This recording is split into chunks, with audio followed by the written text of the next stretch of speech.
For some time I wanted to go on a longer ride, longer than the day trips you take every weekend when the sun is shining. An adventure. Last winter I signed up for a group ride from Denmark to the Alps and back, a near 3,000 kilometer ride in a little over a week.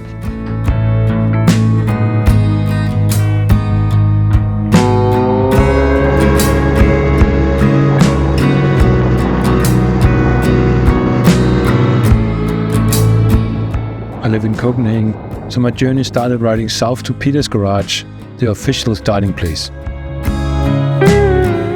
Peter, who arranged the trip, has a small classic scooter garage and is the reason why so many classic scooters are still running in the eastern part of Denmark.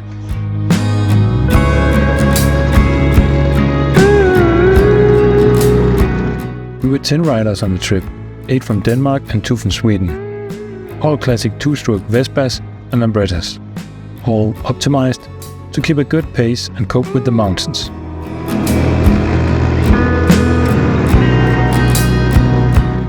I chose to go on my Lambretta, a TV 175 Series 3 from 62. It has a 198cc modular kit and a modern front disc brake. It goes 100 plus kilometers an hour if you push it a little.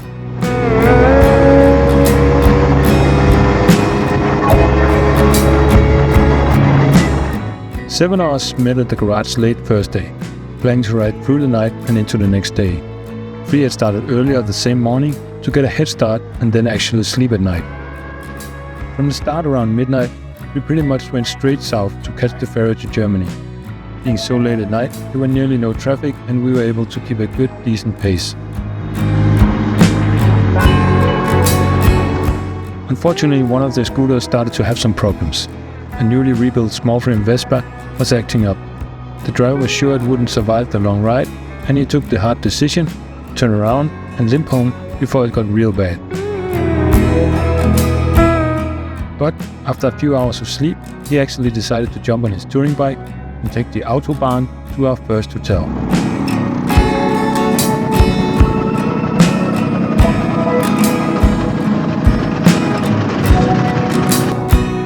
When you make the decision to go on a trip this long on an old scooter, you do it with the risk of breaking down.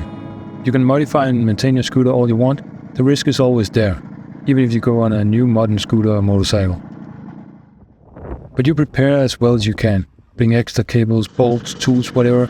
If you can't fix it yourself, maybe someone in your group can. You accept that there's a chance that the scooter may not make it, but you prepare the best you can and make the odds in your favor. This is just part of the adventure.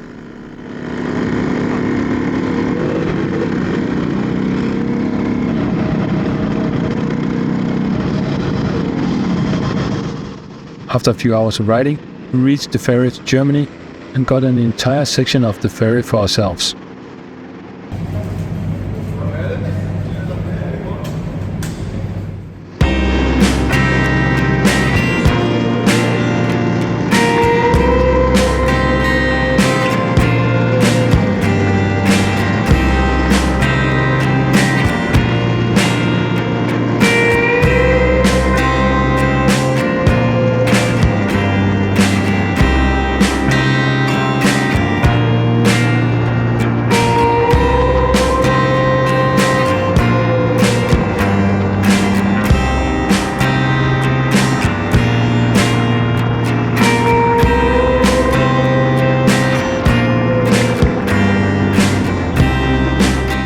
Going through northern Germany went pretty smooth.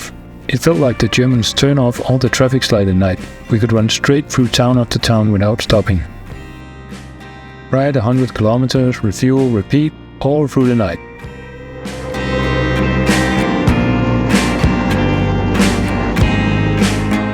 At around 4 in the morning the sun came up and turned the darkness into a beautiful morning sunrise. But after riding for 7 hours straight, you start to feel your legs button back. The trip wasn't called smash your ass and see the Alps for nothing. But then you hit a fantastic stretch of road and all the pain goes away.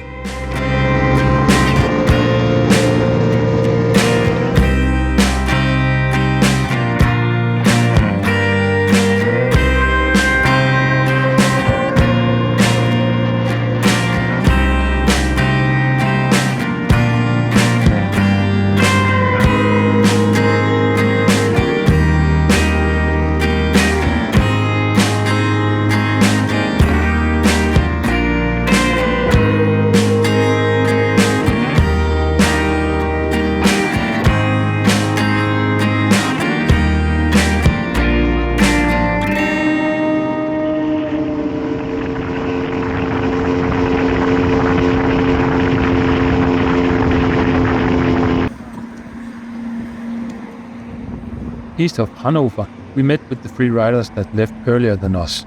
They were all well rested, and we were starting to feel a bit tired. Not as much as I feared though. Unfortunately, one of the later PXs was having a problem. It was leaking oil from the drive shaft seal. Not a part that we had with us, and likely a sign that something deeper was wrong. In the end, we sadly had to leave another rider behind and continue on. Now 8 riders, we continued south through green, flat central Germany.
After a minor problem with Peter's small frame, we finally reached the hotel late in the evening. Got some food, a beer, and some well-deserved sleep.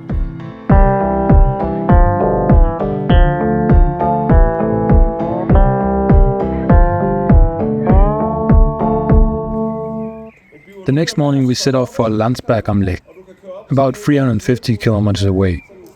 Now 9 riders, 8 classic scooters and a motorcycle.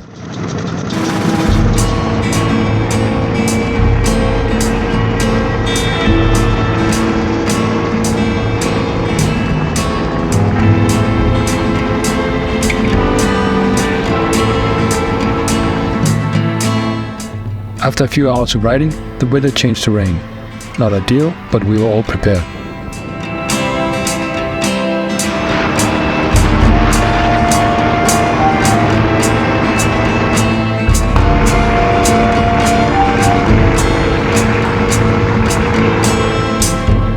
In the afternoon, we finally hit Landsberg am Lech, the headquarters of SIP. SIP is one of the largest suppliers of scooter parts in the world, and they were hosting the yearly SIP OpenDay. This year celebrating their 30-year anniversary, something we just had to be a part of. An awesome event. Hundreds of scooters, party, music, beer, food, and lots of fun.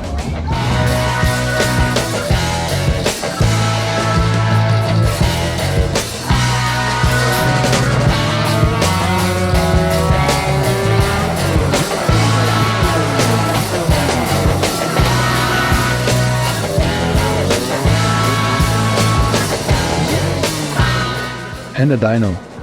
Rune from our group had his Lambretta on the dyno and tested a whopping 43.3 PS.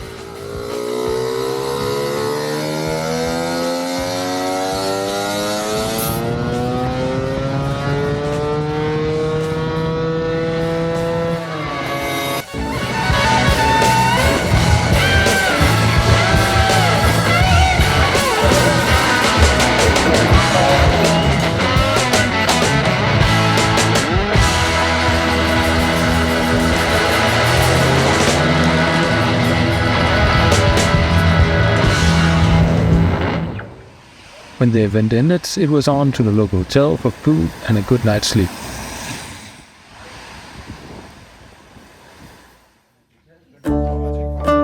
We started day 3 with a quick checkup at a local garage. Thanks to Elvis for good company and lending us some space and tools.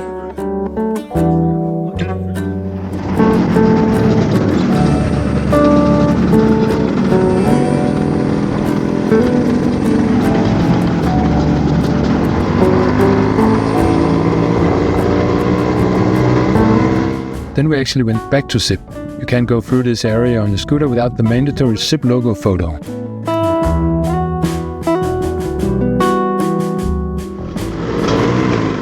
Then we headed south again, destination Austria and the Alps.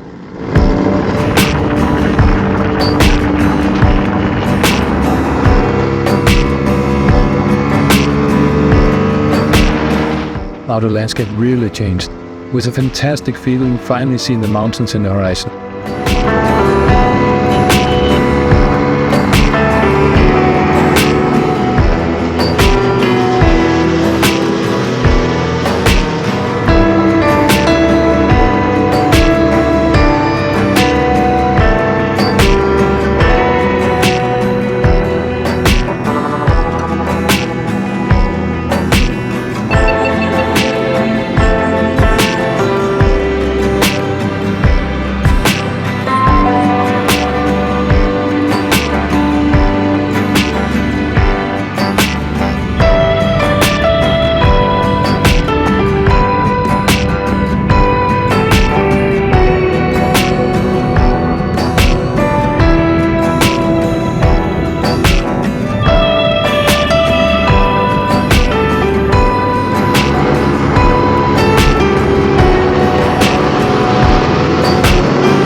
Coming down to Innsbruck, the brakes really had to work hard. A 16% drop over 2 kilometers, that steep, meant that you were constantly balancing front and rear brakes, trying not to overheat any of them.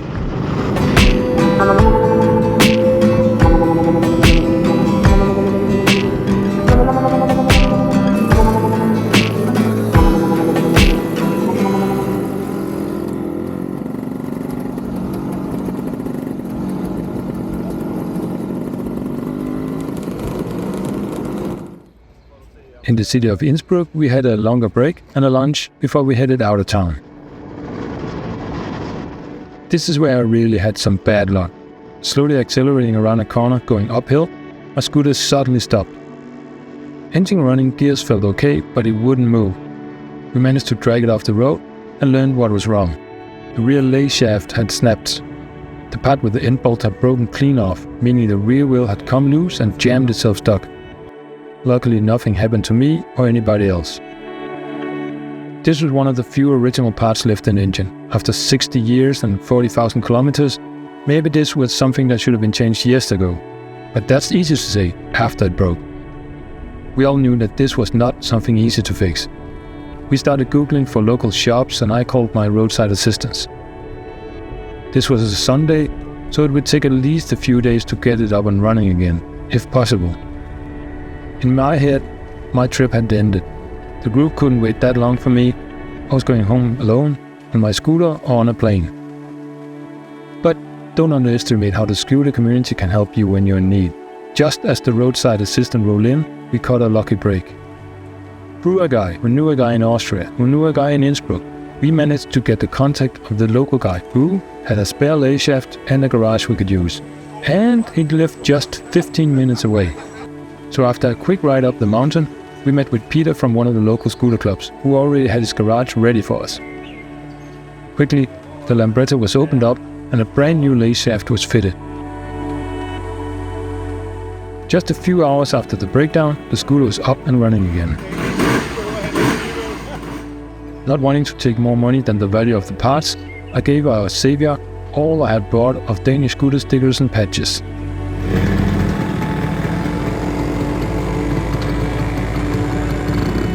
Oh, and luck had it, 100 meters up the road, another member of the local scooter club had a Gasthaus, a small hotel with dinner ready and a bed to sleep in. What started out as quite the disaster turned out better than we ever hoped for.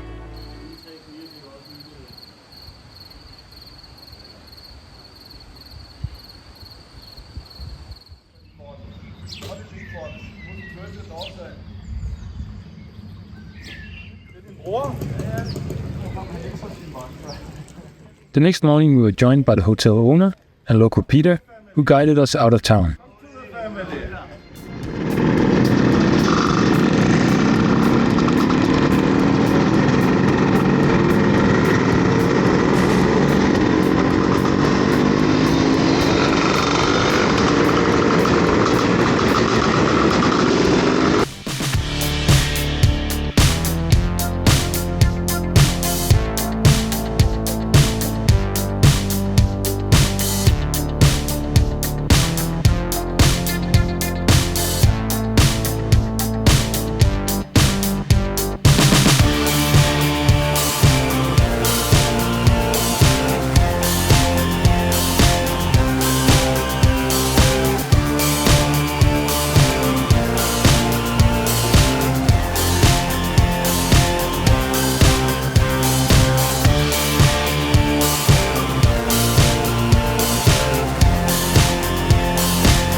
We said goodbye to the two locals and continued southwest towards Italy. Absolutely stunning roads, bends, views, and plenty of tunnels.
When it comes to small frame Vespas, there's only one guy in northern Italy who really pushes some boundaries and makes some crazy little engines. Egig from Egig Performance. Egig's family has a hotel in the small town of Gudon. This was our stay for the next 2 days. Being at the hotel already in the middle of the day, we decided to leave the heavy bags at the hotel and took a quick ride up Alpe de Suisse, 2,350 meters, just to enjoy the view.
The weather forecast wasn't looking too good, so we decided to stay a day longer at the hotel.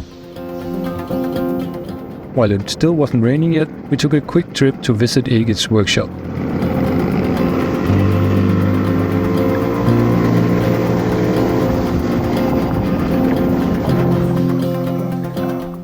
A very professional workshop and a very cool place to hang around.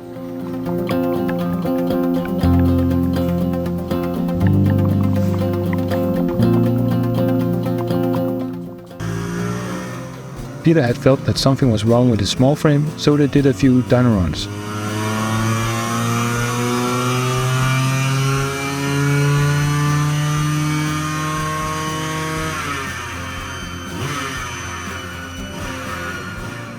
And that didn't end too well.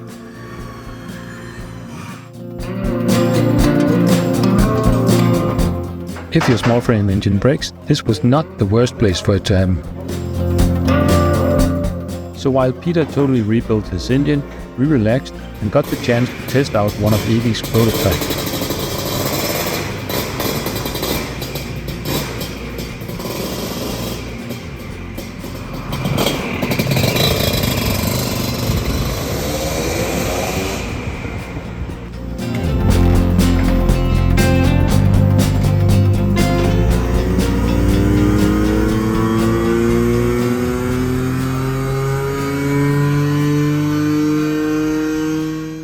After a few hours, the scooter was up and running again.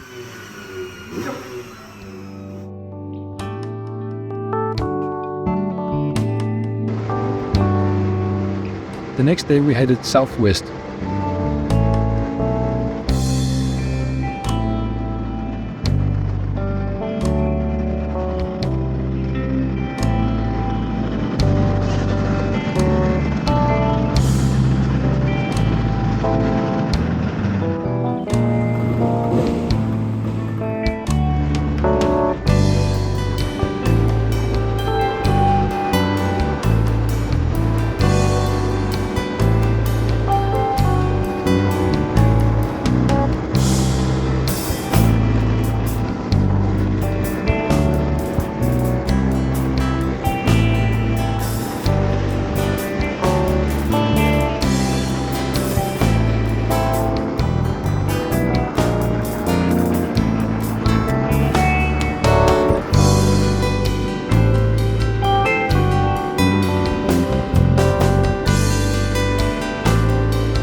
After a few hours of fantastic roads and landscape, we had the west side of Lake Garda. An absolutely beautiful piece of road with great views and small tunnels.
After a great lunch, we headed west again, hoping to avoid the incoming rain.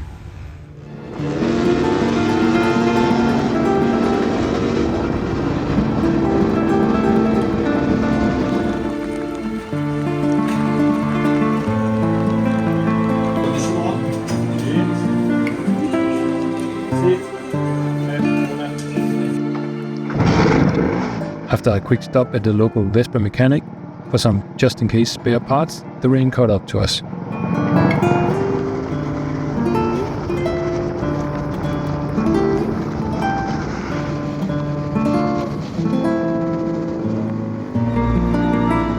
Looking back, I felt it got harder and harder for me to keep the pace with the rest of the group.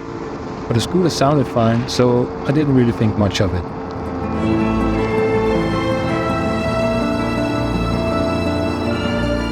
After a while, the rain stopped and we found a hotel east of Bergamo.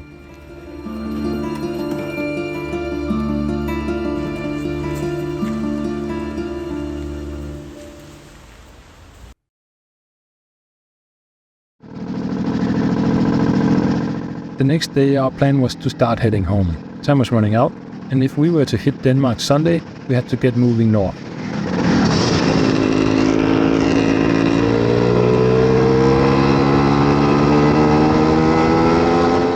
But things didn't turn out as planned, for me at least. That morning, I felt it was getting harder to keep up with the group, and at some stops the scooter stalled and I had to keep the revs up to keep it running. Something was wrong. After some time on main roads, I was clearly losing power and top speed, and I could feel it getting worse. Not wanting to end up stranded in a tunnel, I made a quick decision to turn off. Clearly the right decision, as the scooter died just as I rolled off the main road. It didn't look good. We tried everything we could to get it started again, but eventually came to the conclusion that the reed valve in the intake had broken. Again, not exactly a part I had in my bag, and something we couldn't get our hands on easy. On top of that, there was a chance that the broken reed valve had caused cylinder damage. Being pressed for time, the decision was made that the rest of the group continued on. Here I was again, broken down. Clearly not the ending of my trip I'd hoped for. Some punch to the stomach. I thought I already had my breakdown and survived it. You accept the chance of a breakdown, but damn, it still sucks. After a long time of waiting due to some communication mess up with the roadside assistant, I assessed my options. If I was really lucky, I could get my scooter transported to a workshop that could fix it the next day, but more likely sometime into next week if we had to wait for spares. Then I would have to drive over 1,000 kilometers over the Alps alone, day and night, not part of a group anymore, on a scooter that hopefully was fixed and still with the chance of another breakdown. For me, that didn't feel like the best plan. So, in the end I decided to leave the scooter and head home by myself. I made arrangements with a nearby body shop garage that I could park the scooter in their garage, dry, supervised and locked at night. I then made my way to Bergamo, where I could get on a plane the next morning and head home. But I still had a scooter stranded in northern Italy. Not the greatest feeling. I could really feel that I had left something I cared about behind, and I really doubted if this was the right decision. Well, I had to get the old Italian lady home. I tried looking for truck transport to Denmark. Not really an option if the scooter isn't already secured on a pallet. I looked at renting a small van and driving to Italy myself to pick it up. It could be done in 3 to 4 days. Renting a van for a few days isn't bad, but renting it for 3,000 kilometers makes it quite pricey. Eventually I reached out in one of the larger Danish scooter Facebook groups and asked if anyone could help or had any experiences. My father also did the same in a classic car-related group. As with the Brückenay shaft in Austria, the community around classic scooters was ready to help. The amount of compassion and willingness to help was huge. I really felt that people who own a classic scooter, motorcycle or car really know or can understand the frustration and want to help. I got a lot of good tips and suggestions, and a few bad ones. But slowly options started to present themselves.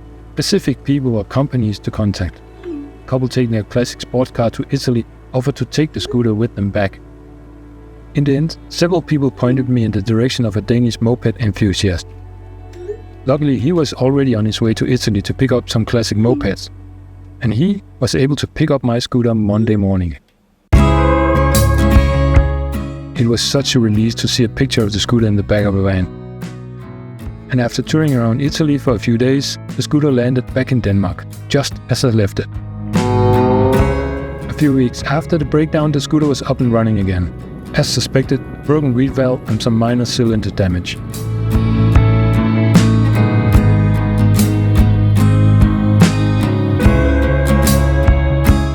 But what about the rest of the group? They made it the remaining 1,500 kilometers home. Through hours of rain, over the snow-covered Alps and down on the other side.